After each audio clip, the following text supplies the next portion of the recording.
Hi అండి, welcome to ఐరోమ్ style cooking. ఈరోజు వంకాయ మామిడికాయ రొయ్యల కర్రీ ఎలా తయారు చేయాలనేది చూద్దాము. ఒకసారి ఇలా ట్రై చేసి చూడండి, మీకు డెఫినెట్గా నచ్చుతుంది. స్టవ్ ఆన్ చేసి కడాయి పెట్టుకొని నేను 3 స్పూన్స్ ఆయిల్ వేసుకుంటున్నాను. ఆయిల్ హీట్ అయిన తర్వాత 1 స్పూన్ జీలకర్ర వేసుకుంటున్నాను. అలాగే 1 స్పూన్ ఆవాలు వేసుకొని మీడియం ఫ్లేమ్లో పెట్టుకొని ఫ్రై చేసుకుందాము. తాలింపు ఫ్రై అయింది కదా, 1 కప్ ఆనియన్స్ అండ్ చిల్లీ వేసుకొని మీడియం ఫ్లేమ్లో పెట్టుకొని ఫ్రై చేసుకుందాము.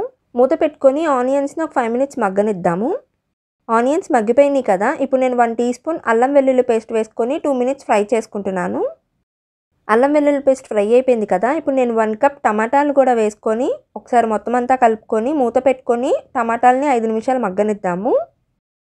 5 మినిట్స్ కంప్లీట్ అయిపోయింది కదా, ఇప్పుడు టమాటాలు మొత్తం మగ్గిపోయినాయి కదా, నేను ఇప్పుడు ఇందులోకి 1 కప్ రొయ్యలు వేసుకుంటున్నాను. ఒకసారి మొత్తం అంతా కూడా కలుపుకుంటున్నాను. మూత పెట్టుకొని ఒక 5 మినిట్స్ మగ్గనిద్దాము. మధ్యలో ఒకసారి మూత ఓపెన్ చేసి చూస్తున్నాను. చూసారు కదా, మనం వాటర్ అనేది వేయలేదు, రొయ్యల్లో నుంచి వాటర్ వచ్చింది కదా. ఒకసారి కలుపుకున్న తర్వాత మూత పెట్టుకొని మరొకసారి మగ్గనిద్దాము. 5 మినిట్స్ కంప్లీట్ అయిపోయింది కదా, ఇప్పుడు మూత ఓపెన్ చేసి చూద్దాము. ఒకసారి మొత్తం అంతా కూడా కలుపుకుంటున్నాను. నేను ఇప్పుడు ఇందులోకి 2 కప్పుల వంకాయలు వేసుకుంటున్నాను. 1/2 స్పూన్ పసుపు వేసుకుంటున్నాను. 2 స్పూన్స్ కారం వేసుకొని ఒకసారి మొత్తం అంతా కలుపుకుంటున్నాను. కలుపుకున్నాం కదా, ఇప్పుడు ఇందులోకి 1 టీ స్పూన్ జీలకర్ర ధనియాల పొడి కూడా వేసుకొని ఒకసారి మొత్తం అంతా కలుపుకొని మూత పెట్టుకొని ఇంకొక 5 నిమిషాలు మగ్గనిద్దాము. మూత ఓపెన్ చేసి చూద్దాము. చూసారు కదా, వంకాయ ముక్కలు మొత్తం అంతా బాగా మగ్గిపోయినాయి కదా, నేను ఇప్పుడు ఇందులోకి 1 గ్లాస్ వాటర్ వేసుకుంటున్నాను. ఒకసారి మొత్తం అంతా కలుపుకొని రుచికి సరిపడ సాల్ట్ వేసుకుంటున్నాను.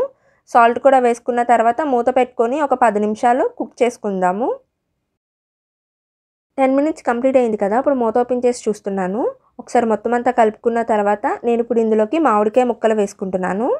మామిడికాయ ముక్కలు వేసుకున్నాం కదా, ఒకసారి కలుపుకున్న తర్వాత నేను ఇప్పుడు ఇందులోకి కరివేపాకు కొత్తిమీర కూడా వేసుకొని మొత్తం అంతా కలుపుకొని మూత పెట్టుకొని ఇంకొక 5 మినిట్స్ కుక్ చేసుకుంటున్నాను. ఇప్పుడు మూత ఓపెన్ చేసి ఒకసారి చూద్దాము. చూసారు కదా, మన కర్రీ మొత్తం రెడీ అయిపోయింది కదా, ఇంకా నేను స్టవ్ ఆపేస్తున్నాను.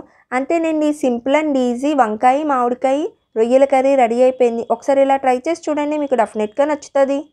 మా వీడియోస్ కానీ మీకు నచ్చినట్టయితే లైక్ చేసి షేర్ చేసి సబ్స్క్రైబ్ చేయండి. మా వీడియోస్ ఎవరైనా కొత్తగా చూస్తున్నట్టయితే ఛానల్ని సబ్స్క్రైబ్ చేసి పక్కన ఉన్న బెల్ ఐకాన్ని క్లిక్ చేయండి. మా నోటిఫికేషన్స్ మీకు వస్తాయి. Thanks for watching.